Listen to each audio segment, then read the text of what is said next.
एक लड़ाई और चल रही है अनूप इस आईपीएल में, वो भी खत्म होने का नाम ले रही है और अब तो वो काफी गर्म हो गई है। और उसमें जो क्रिकेट फैंस होते हैं उनकी बड़ी दिलचस्पी रहती है, इसीलिए आप चाहे सुबह कोई अखबार उठा लें, कोई न्यूज चैनल चला लें, उसमें ऑरेंज कैप पर्पल कैप पर ठीक ठाक एक डिबेट छिड़ी रहती है। और पहले हम लोग ऑरेंज कैप पे बात करते हैं। पहले मैं तीनों के डेटा बता देता हूं, फिर हम तीनों खिलाड़ियों पर सिलसिलेवार तरीके से बात करेंगे। जोस बटलर ने अभी तक 13 मैच खेले हैं, 627 रन उन्होंने बनाए हैं, 52.25 की उनकी एवरेज है और 148.2 की स्ट्राइक रेट से उन्होंने रन बनाए हैं। इस लिस्ट में दूसरे खिलाड़ी हैं केएल राहुल, 14 मैच 537 रन, 48.81 की एवरेज, 135.26 का स्ट्राइक रेट। तीसरे खिलाड़ी हैं क्विंटन डिकॉक, पिछली मैच में 140 रन जो उन्होंने बनाए उसकी बदौलत अब वो टॉप 3 में आ चुके हैं। 14 मैच 502 रन, 38.61 की एवरेज, 149.4 का स्ट्राइक रेट। ये 3 खिलाड़ी ही हैं जिन्होंने इस सीजन में अभी तक 500 से ज्यादा रन बनाए हैं। अनूप, क्या कह रहा है, आपका जो क्रिकेट नॉलेज है, क्रिकेट एक्सपीरियंस है, ये लिस्ट अभी पलटेगी या यही रहेगी, इसी क्रम में रहेगी? नहीं, इस क्रम में लगना रहना मुझे मुश्किल लग रहा है, क्योंकि अगर लखनऊ फाइनल खेलती है तो मुझे लगता है कि केएल ऑरेंज कैप उठा सकते हैं। और केएल क्यों, मुझे तो क्विंटन डिकॉक से भी डर लगने लगा है अब जिन्होंने जिस तरह से कल बैटिंग की।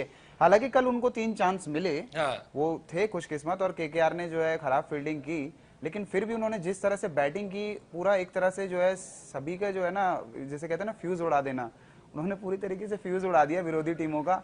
और मुझे लगता है कि बटलर डाउनफॉल में है। बटलर लगातार पिछले 4-5 मैचों से उनका प्रदर्शन लगातार नीचे हो रहा है और उनकी कमियां पकड़ ली है, अब उनकी कमियां पकड़ ली। और मुझे ऐसा लगता है उनको देख के कि थोड़ा अधीर भी हो रहे हैं वो। शुरू के 6 ओवर में हम एक बार, अभी हम अपने शो में कई बार बात कर चुके हैं बटलर पे, हमने एक बात की थी कि बटलर पूरे 20 ओवर खेलने को देख रहे हैं, लेकिन पिछले 3-4 मैचों में वो बड़े बड़े शॉट खेलने के चक्कर में आउट हुए हैं। अब उन्होंने ऐसा क्यों किया, क्यों अपनी रणनीति बदली, ये तो भगवान ही जाने। लेकिन बटलर डाउनफॉल में है, केएल और क्विंटन डिकॉक ऊपर हैं, और यहां आपको ऑरेंज कैप, मुझे लगता है कि कुछ ना कुछ तो बदलाव होगा। Butler 10 crore, KL Rahul 17 crore, Quinton de Kock 6.75 crore. पैसा फुल वसूल है सुमन तीनों का? बिल्कुल। मैं तो कहूँगा ज़्यादा ही वसूल हो गया, क्योंकि केएल राहुल का ठीक है, केएल राहुल का 17 करोड़ वो मेरे हिसाब से खड़े होते रहे, लेकिन बटलर मेरे हिसाब से इस बार का सबसे, किसी ने एक्सपेक्ट नहीं किया था कि बटलर इतना शानदार प्रदर्शन करेंगे, और प्रबल दावेदार हैं इस बार ऑरेंज कैप। मेरे हिसाब से थोड़ा सा डाउनफॉल गया जरूर है, कुछ मैचों से वो खेल नहीं पा रहे ठीक से, लेकिन हो सकता है कि जो मेन मैचेस आए तब वो वापस अपना फॉर्म में आए।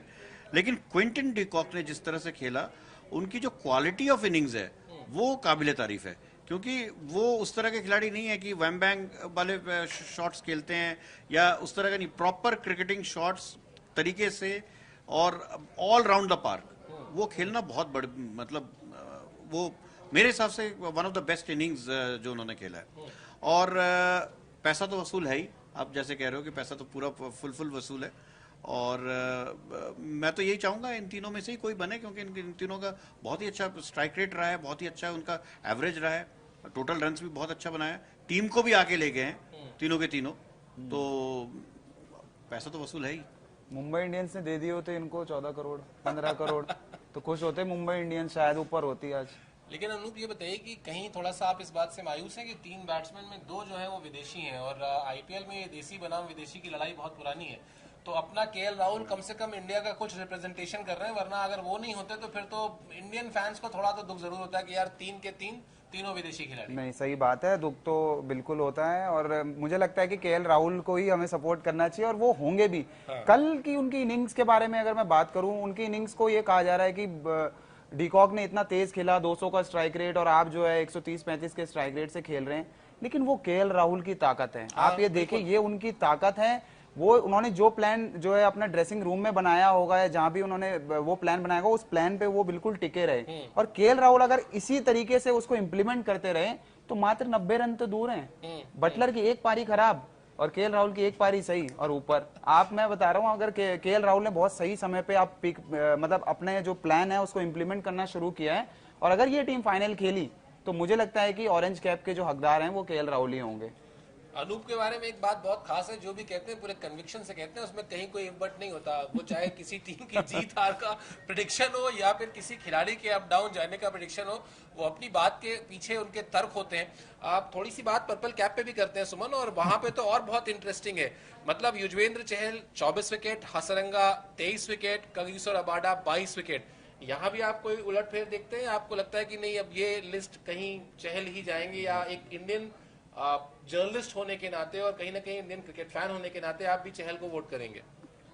देखिए, ये तो लाजमी है कि चहल को ही वोट करेंगे, लेकिन और दूसरा ये भी है कि देखिए उनका टीम भी बहुत अच्छा कर रहा है, तो कहीं ना कहीं देखा जाए तो मेरे हिसाब से चहल को जाना चाहिए अभी।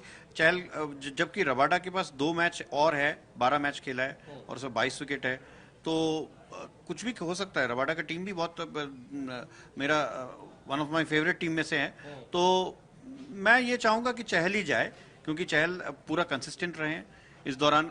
लेकिन पिछले 4-5 मैच में थोड़े कम विकेट्स मिले हैं। जिस तरह से शुरुआती तौर पे तो ये ऐसा लग रहा था कि वो अकेले, मतलब उनका कोई साथ उनके है ही नहीं, वो आगे निकल जाएंगे बहुत। लेकिन अब जो है धीरे धीरे बाकी जैसे 23 विकेट लेके हसरंगा है और रबाडा 22 विकेट लेके हैं, तो मेरे हिसाब से शायद इस बार कांटे की टक्कर होगा। मैं इस मामले में प्रेडिक्शन नहीं करना चाहूंगा कि कौन ले जाएगा। तीनों टीम अच्छी है और मेरे हिसाब से चहल, मेरा फेवरेट तो चहल ही रहेगा जी। चहल ने 13 मैच खेले हैं, 24 विकेट लिए हैं, 7.76 उनकी इकोनॉमी है। हसरंगा ने 13 मैच खेले हैं, 23 विकेट लिए हैं, 7.48 उनकी इकोनॉमी है। कगिसो रबाडा ने 12 मैच खेले हैं, 22 विकेट लिए हैं, 8.36 उनकी इकोनॉमी है।